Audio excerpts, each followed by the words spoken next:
vous souhaite à tous et à toutes une bonne journée dans la présence merveilleuse de Dieu. Voilà, encore un jour de victoire. Nous voulons le proclamer, oui, parce que Dieu est un Dieu de victoire. Il vit en nous, il habite en nous. Et la Bible dit, les bontés de l'Éternel ne sont point épuisées. Elles se renouvellent chaque jour, chaque matin. Oui, que ta fidélité est grande. Alléluia, alléluia. C'est vrai qu'il fait bien froid de nouveau ce matin. Ici à Zimmerbach, du -9. Mais la chaleur de Dieu nous fait du bien chaque jour. On a besoin de cette chaleur. Je veux saluer Germaine. Sois la bienvenue en ce jour. Que le Seigneur te guide, te bénisse. Paddy, bienvenue Paddy. Toi qui habites très loin d'ici, Dieu est avec toi, avec ta famille. Que vraiment tu puisses vivre une belle journée avec le Seigneur Jésus. Yvonne, bienvenue Yvonne. Voilà. On va commencer ce live. Donc aujourd'hui, on va continuer sur la prière et on va parler du peuple de Dieu, oui, qui invoque son nom. On va prier, Seigneur, merci. C'est ce que nous voulons faire ce matin encore. Invoquer ton nom, qui est au-dessus de tous les noms. Ton nom qui sauve, qui libère, qui guérit, qui pourvoit. Oui, ton nom qui est saint. Oui, merci parce que tu nous as donné ton nom, Seigneur. Nous pouvons demander en ton nom. Merci parce que tu éclaires encore nos vies aujourd'hui. Tu es notre lumière sur notre sentier. Merci parce que tu nous communiques ta parole qui est la vérité, qui est vivante aussi et qui est puissante, qui est esprit et vie. Gloire à toi, louange à toi, au nom de Jésus. Amen. Voilà, et ce matin, on va prendre 2 Chroniques, chapitre 7, à partir du verset 14. Là, il nous est dit, « Si mon peuple, sur qui est invoqué mon nom, s'humilie, prie et cherche ma face, s'il se détourne de ses mauvaises voies, je l'exaucerai des cieux, je lui pardonnerai son péché et je guérirai son pays. » Si mon peuple, c'est qui le peuple de Dieu? Tous ceux qui ont accepté Jésus-Christ comme leur sauveur personnel, tous ceux qui sont nés de nouveau. Nous devenons le peuple de Dieu, nous faisons partie de la famille de Dieu. Si mon peuple, sur qui est invoqué son nom. Oui, quand les gens nous regardent, ils doivent réaliser qu'on porte le nom de Jésus et qu'on fait confiance à Jésus-Christ, qu'il est notre Sauveur, notre Seigneur, et que nous l'aimons, nous le servons chaque jour. Donc, s'humilie, donc il y a des conditions donc, pour que Dieu puisse nous exaucer des cieux, s'humilier, prier et chercher sa face, se détourner de nos mauvaises voies. Hein, et il nous a dit, je l'exaucerai des cieux, je pardonnerai son péché et je guérirai son pays. C'est la volonté de Dieu que le pays soit guéri. Mais pour que le pays soit guéri, il faut déjà que l'Église de Jésus-Christ soit guérie. Il y a beaucoup de malades dans l'Église du Seigneur Jésus-Christ. Et quand je parle de malades, ça peut être aussi des maladies intérieures, spirituelles, des cœurs qui ne sont pas en ordre avec Dieu, qui sont blessés, désespérés, des personnes qui ne sont pas dans la victoire, qui ne sont pas dans la paix, qui ne sont pas dans la joie, qui ont peur, qui sont angoissés. Oui. Bien sûr, des malades physiques aussi. Mais Dieu, il est venu pour nous combler. La Bible dit que nous avons tout pleinement en Jésus-Christ. Dieu veut vraiment nous combler. Nous avons tout. Déjà maintenant, nous l'avons. On a tout reçu, oui, dans le Seigneur Jésus-Christ. Quand Jésus est venu dans notre vie, il a tout emmené avec lui. Oui, la joie, la paix, la guérison, oui, la liberté, la bénédiction, toutes les bénédictions dont nous avons besoin. Nous avons été bénis de toutes sortes de bénédictions spirituelles, oui, en Jésus-Christ. Mais nous devons découvrir toutes ces choses. Ce n'est pas des choses que nous devons demander, mais c'est des choses que nous devons découvrir. Découvrir ce que Dieu nous a donné. Tout est accompli, a dit Jésus. Il nous a déjà tout donné. Mais nous devons vivre avec tout ce que Dieu nous a donné. On a beau avoir des armes pour aller au combat, mais si nous ne mettons pas les armes, elles ne servent absolument à rien. Si nous n'utilisons pas les armes que Dieu nous donne, elles ne servent à rien. On a beau les nettoyer, les dépoussiérer, les faire briller. Si on ne les utilise pas, elles ne servent à rien. Voilà, alors on va prendre ces 5 parties. Donc, la première, s'humilier. Donc, si mon peuple s'humilie. C'est quoi s'humilier devant Dieu? Tout d'abord, c'est que Dieu est au-dessus de nous. Et il faut qu'il reste ce Dieu qui est au-dessus de nous. Nous sommes en dessous. C'est lui le maître, nous sommes les serviteurs. Il est le roi des rois. Il est au-dessus de tout. Reconnaître que Dieu règne, qu'il est au-dessus de tout. Reconnaître qui il est, qu'il a le tout pouvoir, qu'il est grand, qu'il est puissant, qu'il est saint. Et reconnaître aussi que sans lui, nous ne pouvons rien faire. Et vraiment lui dire, Seigneur, tu es grand, tu es puissant, tu es saint. Et d'ailleurs, il nous est dit que Jésus lui-même s'est humilié. Dans Philippiens 2, verset 8, à propos de Jésus, il s'est humilié lui-même, se rendant obéissant jusqu'à la mort, même jusqu'à la mort de la croix. Vous voyez, Jésus, il a reconnu, quand il était homme sur la terre, il a reconnu qu'il avait besoin de son Père. Il avait besoin d'être soutenu par son Père, de recevoir toutes choses de son Père, de regarder toujours au Père, d'invoquer son Père pour que son Père puisse lui montrer, oui, ce qu'il doit faire ici-bas sur la terre. Et nous aussi, on a besoin de notre Père Céleste. Sans notre Père Céleste, on est orphelin, on ne peut rien faire.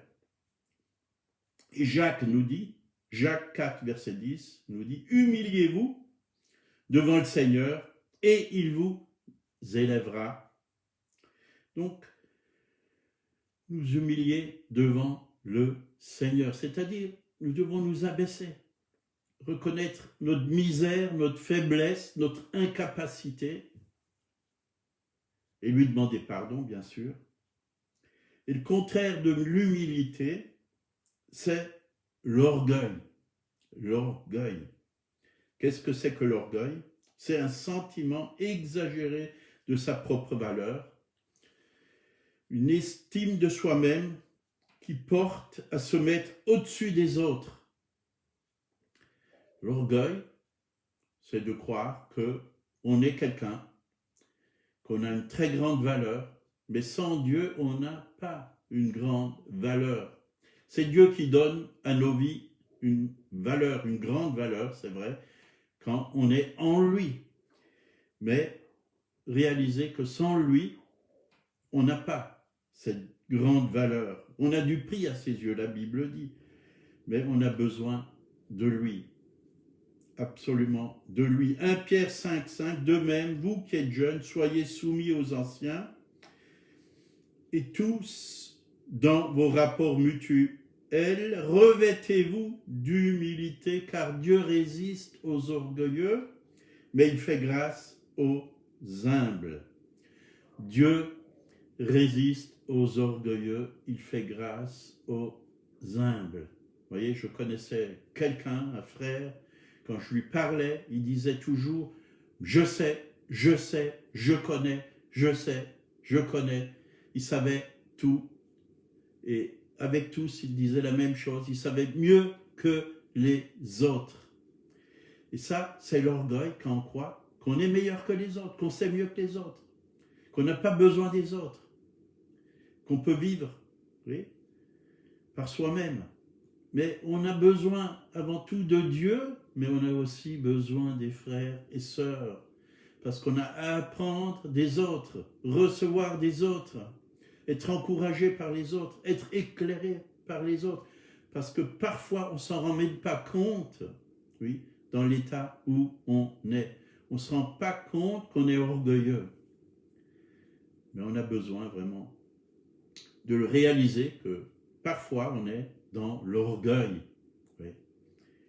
On croit y arriver, on se croit supérieur, meilleur que les autres, mais que nous puissions vraiment nous humilier devant Dieu, dire Seigneur, j'ai besoin de toi, j'ai besoin de mes frères, j'ai besoin de mes sœurs. Oui, je te demande de m'aider, oui, à reconnaître que les autres ont aussi de la valeur et qu'ils ont quelque chose à m'apporter. Donc, s'humilier, c'est la première des choses. Deuxièmement, prier et chercher sa face, c'est-à-dire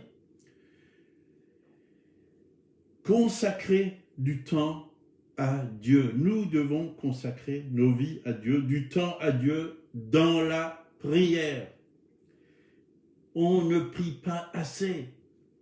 On ne prie pas assez. Bien souvent, certaines personnes se lèvent et « Seigneur, merci pour cette journée, bénis-la, conduis-moi, au revoir, à demain ». Ben, c'est pas comme ça. Cultivons une communion avec le Seigneur. Laissons le Saint-Esprit nous guider. Écoutons le Saint-Esprit. Il veut nous révéler des choses. Remportons des victoires. Premièrement pour nous, mais aussi pour certaines personnes que Dieu nous demande de prier, d'intercéder. La prière, c'est la clé du réveil. Mais si nous-mêmes, on n'est pas réveillés, comment on va pouvoir apporter ce réveil autour de nous? Réveil veut dire revenir à la vie. En Jésus, nous sommes revenus à la vie, parce qu'on était morts. Mais il y a beaucoup de gens qui sont autour de nous, qui n'ont pas cette vie, et qui ont besoin de cette vie, de Dieu. Et c'est ce que Dieu nous demande, de leur apporter cette vie que nous avons en Jésus-Christ. La parole de Dieu, elle est esprit et vie. Elle communique la vie. Donc, consacrons du temps dans la prière. Dieu ne va pas nous demander de tout de suite prier 1 heure, 2 heures, 3 heures, 4 heures. Ça commence petit. Soyons déjà fidèles à 10 minutes, un quart d'heure, ou 20 minutes, ou une demi-heure, ou 1 heure, ou après plus. C'est quelque chose qu'on cultive, qu'on apprend. Vous voyez, on ne devient pas adulte du jour au lendemain. On est bébé et on grandit petit à petit, et on a besoin d'apprendre à prier. La prière, c'est quelque chose qui s'apprend. On a besoin du Saint-Esprit, on a besoin d'écouter le Saint-Esprit, on a besoin de la parole de Dieu, on a besoin d'exercer la prière chaque jour. Être dans l'écoute. David a dit dans le psaume 22, versets 7 et 8. Éternel, écoute ma voix, je t'invoque. Aie pitié de moi et exauce-moi. Mon cœur dit de ta part, cherchez ma face. Je cherche ta face, ô Éternel. Ne me cache point ta face. Cherchez, priez, cherchez la face de Dieu. C'est-à-dire être face à face avec le Seigneur. Regardez Dieu, oui, dans les yeux. Regardez Dieu dans son cœur. Il y a beaucoup de choses dans le cœur de Dieu qui veut nous communiquer. Esprit à esprit. Dieu est esprit, ben nous aussi. Hein. Si nous sommes nés de nouveau, celui qui est né de la chair est chair, celui qui est né de l'esprit est esprit. L'esprit est son esprit. Son esprit est notre esprit. Nous devons apprendre à être un avec lui. Un seul esprit avec le Seigneur. C'est ça, chercher sa face, être d'accord avec ce qu'il nous dit, lui poser des questions, il va nous répondre, le louer, l'adorer. Il y a tellement de sortes de prières que Dieu nous appelle, mais chaque matin, cherchons la face de Dieu. Écoutons Dieu. Les bontés de l'Éternel ne sont point épuisées. Elles se renouvellent chaque matin, chaque jour. Mais si nous ne les cherchons pas, si nous ne les découvrons pas, on va passer à côté. Dieu a de grandes choses pour nous, chaque jour, de belles choses pour nous, mais on peut passer à côté. Chercher sa face. Ésaïe 59, versets 1 et 2. Non, la main de l'Éternel n'est pas trop courte pour sauver, ni son oreille trop dure pour entendre, mais ce sont vos crimes qui mettent une séparation entre vous et votre Dieu. Ce sont vos péchés qui cachent sa face et l'empêchent de vous écouter. Voyez, le péché cache la face de Dieu et nous empêche de nous écouter. Dieu veut nous écouter, c'est sa volonté. Si nous demandons quelque chose selon sa volonté, il nous écoute. Mais il faut se débarrasser du péché, lui demander pardon, se détourner, troisièmement, de nos mauvaises voies. Oui, on peut prendre une mauvaise voie. Et parfois, on ne s'en rend même pas compte qu'on est sur une mauvaise voie. C'est des chemins qui nous égarent, où Dieu n'est pas, où Dieu ne nous guide pas. C'est des chemins qu'on prend par nous-mêmes, par notre propre volonté, par notre propre décision.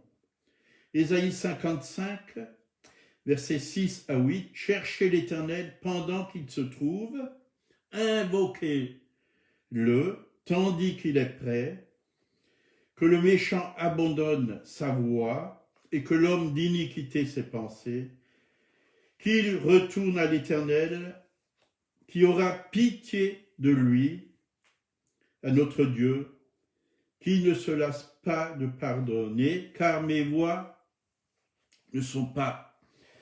pensées ne sont pas vos pensées, et mes voies ne sont pas mes voies, dit l'Éternel. Mes voies ne sont pas vos voies. Je crois que Dieu, il a des chemins, des voies bien supérieures à celles que nous prenons. Mais il va nous conduire dans ces voies qui sont bien meilleures, bien supérieures. Nos voies, elles sont là, mais la voie de Dieu, elle est là. Elle est plus haute. Elle est meilleure. On a une meilleure vision, une meilleure vue quand on prend la voie de Dieu. On vit, quand on prend la voie de Dieu, on vit dans la paix, on vit dans la joie, on vit dans la sécurité. On vit vraiment, oui, avec l'autorité, avec la gloire et la puissance de Dieu quand on prend la voie de Dieu. On est joyeux, on est victorieux. Mais quand on prend nos voies, c'est difficile, c'est dur. Tout ne va pas comme on voudrait. Mais marchons à sa suite, marchons sur ses traces. Il nous a déjà montré le chemin. Jésus est le chemin, la vérité et la vie. Nul ne vient au Père que par moi. Donc, prenons le chemin de Dieu. C'est pas toujours facile de prendre le chemin de Dieu, mais la paix, la joie, l'amour, la victoire, tout ça est avec nous. Il y aura des combats, il y aura des difficultés, il y aura des problèmes, tout sera pas rose, mais Dieu est avec nous dans les difficultés, dans les souffrances, dans les combats. On vit joyeux et victorieux. Romains 12, verset 9. Ayez le mal en horreur, attachez-vous fortement au bien. Attachez-vous fortement au bien. Ayez le mal en horreur. Voyez, nous détourner de nos mauvaises voies. Quatrièmement, je l'exaucerai des cieux.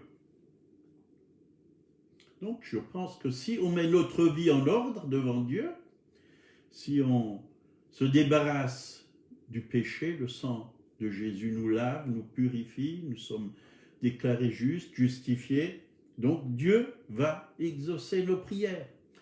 Nous vivrons sous un ciel ouvert et non fermé. La bénédiction de Dieu sera avec nous, sur nous, avec nous. Ésaïe 65, verset 24. Avant qu'il m'invoque, je répondrai. Avant qu'il ait cessé de parler, j'exaucerai. Voyez, parfois, si on est vraiment dans le chemin de Dieu, si on est en ordre avec Dieu, moi, il m'est arrivé de dire, ah tiens, ben, j'ai besoin de ci et j'ai besoin de ça. Ça m'est arrivé. Et il faut que je le demande au Seigneur. Puis, j'avais oublié de demander au Seigneur, mais je l'avais simplement exprimé dans ma tête, dans ma pensée. Puis, dans la journée, la chose que je voulais demander au Seigneur, elle est venue. Dieu me l'a donnée. Parfois, on n'a même pas besoin de prier, parce que Dieu nous donne les choses. Cherchez d'abord le royaume de Dieu et la justice, et toutes choses vous seront données par-dessus. Voyez, c'est pas en faisant des efforts, mais c'est tout simplement en obéissant à Dieu, en mettant notre vie en ordre, en se soumettant à lui, en marchant dans ses voies. Dieu ouvre pour nous le ciel, il nous exauce, il répand sur nous la bénédiction en abondance. On n'a pas toujours besoin de demander, il y a des choses, on n'a même pas besoin de les demander, Dieu nous les donne automatiquement parce que nous sommes ses enfants, il sait de quoi nous avons besoin. Et Jésus a dit,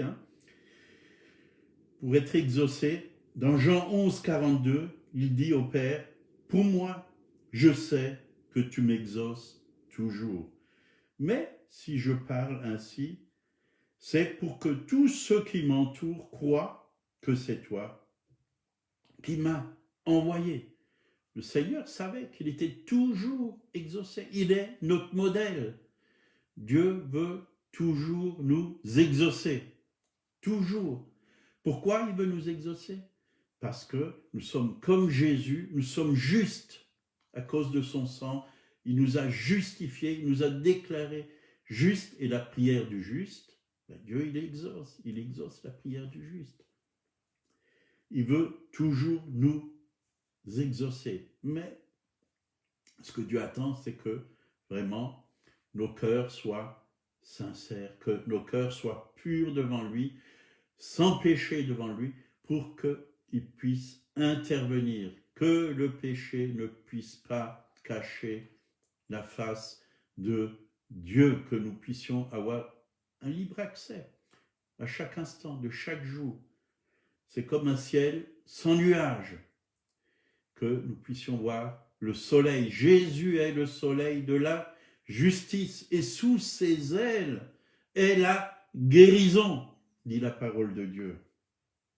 Jésus était juste, mais nous aussi, nous sommes justifiés par son sang, et nous avons, oui, cette liberté maintenant de nous approcher de lui. Oui, par cette route nouvelle, vivante, on peut être exaucé.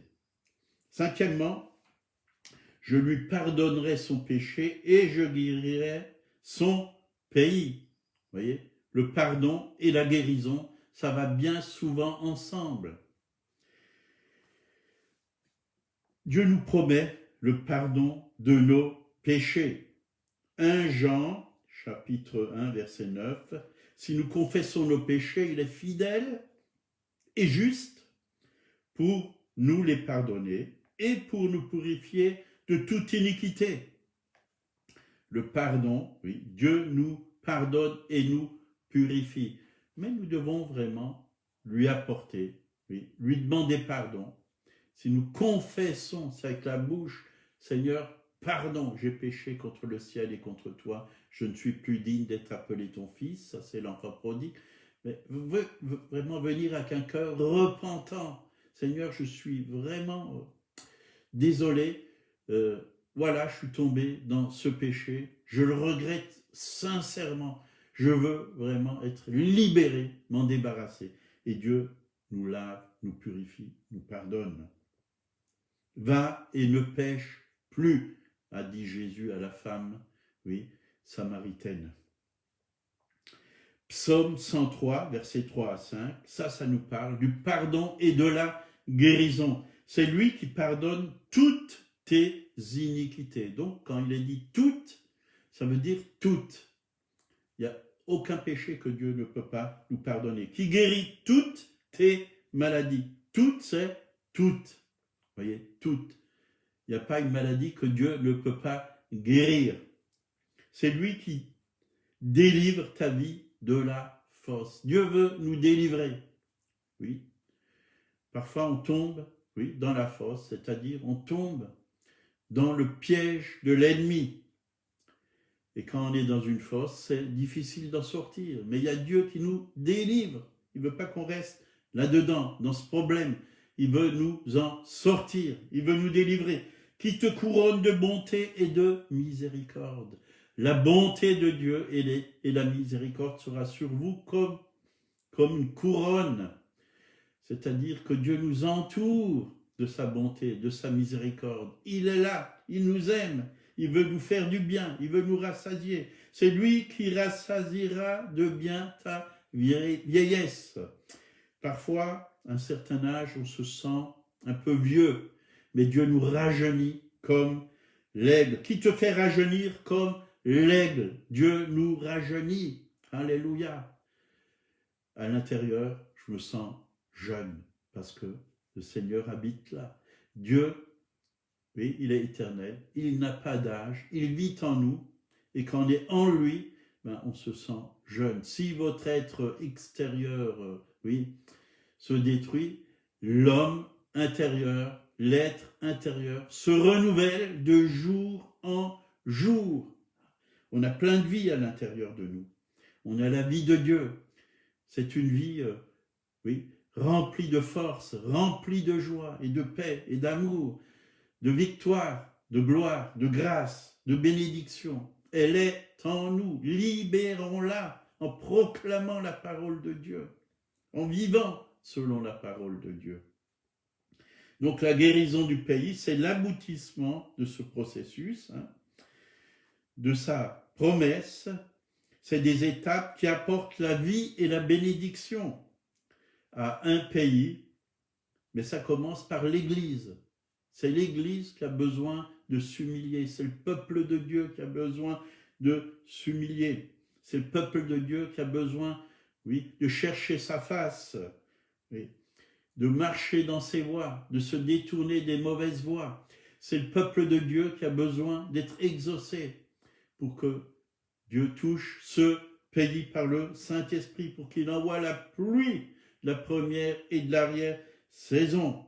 Et je crois que des changements viennent sur la France si l'Église se lève, prie, intercède comme un seul homme, comme une armée, si elle se lève pour combattre l'ennemi.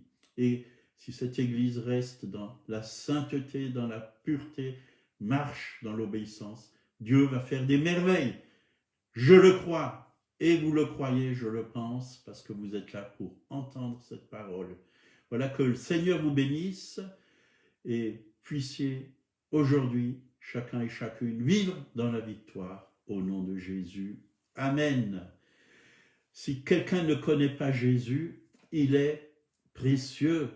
Il vous aime énormément, abondamment. Dieu a tant aimé le monde qu'il a donné son Fils unique, afin que quiconque croit en lui ne périsse point, mais qu'il ait la vie éternelle. Voilà ce que Dieu veut vous donner, la vie éternelle. Acceptez Jésus comme votre sauveur, qu'il vienne vous pardonner de tous vos péchés. Reconnaissez que vous êtes un homme et une femme qui vivez dans le péché. Jésus pardonne vos péchés. Si vous demandez pardon, qu'il devienne votre sauveur et votre Seigneur, votre maître qui guide votre vie. Lisez sa parole et votre vie va être transformée. Voilà, que Dieu vous bénisse. Bonne journée. À demain.